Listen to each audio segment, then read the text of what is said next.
मैं कह रहा हूं इन दिनों पर जब मैं रात के समय, ये 2-3 दिन की बात है, मैं जब रात को सोया था और मैं पूरी रात भर 2 दिन 3 दिन तक प्रार्थना किया हूं उस परमेश्वर के सेवक के लिए। और उसके बाद जब मैं रात को रेस्ट किया हूं उसी समय पर, कम से कम 4-5 बजे की बात होगी मॉर्निंग, और मैंने विजन में देखा कि मैं उस जेल को, हालांकि मैं आज तक उस जेल को नहीं देखा हूं, मैं आज तक उस जेल को नहीं देखा हूं, टिल मैं जेल को अब तक नहीं देखा हूं।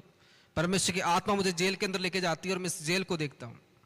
और जेल के अंदर जाते हुए मैं देखता हूं कि जो जमीन है वो जमीन सीमेंट की बनी, कोई टाइल्स नहीं लगा और उबड़ खाबड़ की तरह बनी हुई है। और वो एरिया लगभग साफ भी और गंदगी भी है, वो जो जेल है। मैंने आज तक ना तो कहीं पर देखा ये चीजें। उसके बाद देखता हूं कि परमेश्वर के दास को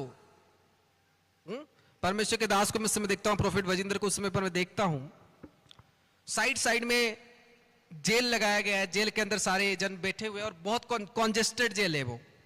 तब परमेश्वर के दास को किसी अलग जगह पर रखा जाता है, यानी खुली जगह, मतलब कि बाहर होता है उस समय पर, यानी मैदान के अंदर होता है। तब वहां पर मैं खाना देखता हूं, और जब मैं खाने को देखता हूं ना, वो खाना इतना गंदा था कि मैं बता नहीं सकता हूं। मैं विजन में देखा हूं ये चीजें, मैं विजन में देखा हूं ये बात जो मैं आपको बता रहा हूं। ये मत सोचना कि मैं मन की बात बोल रहा हूं, मैं सच बता रहा हूं। परमेश्वर जानता है वो, और औरों की तरह में नहीं आएगा परमेश्वर मुझे ये दिखाया, परमेश्वर मुझे वो दिखाया। जो मुझे परमेश्वर दिखाएगा वो मैं करूंगा। आमीन, हालेलुया। जो मुझे परमेश्वर दिखाएगा मैं जरूर बोलूंगा।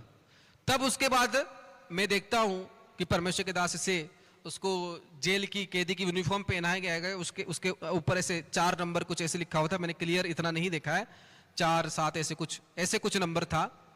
तो फिर उसके बाद मैंने देखा है कि उस समय परमेश्वर के दास नीचे बैठा हुआ है, और उसमें से 2 लोग उस जेल के अंदर जो खाने दे रहे होते हैं, उसमें से 2 लोग उसके जान पहचान वाले लोग निकलते हैं। आमीन, हालेलुया। 2 लोग उसके उधर जान पहचान वाले लोग निकलते हैं और उसको अलग रीति से तैयार करते हैं। उनको बोलते हैं आप इधर आइए, बैठिए, उनकी रिस्पेक्ट करते हैं। हालेलुया। तो परमेश्वर ने विजन दिखाने का मतलब क्या था? जब मैंने कहा परमेश्वर तूने मुझे विजन क्यों दिखाया, परमेश्वर ने कहा कि मैं जेल के अंदर भी उसके साथ हूं। आमीन। उसने कहा मैं सारे उसकी चीजों को केयर कर रहा हूं। हालेलुया।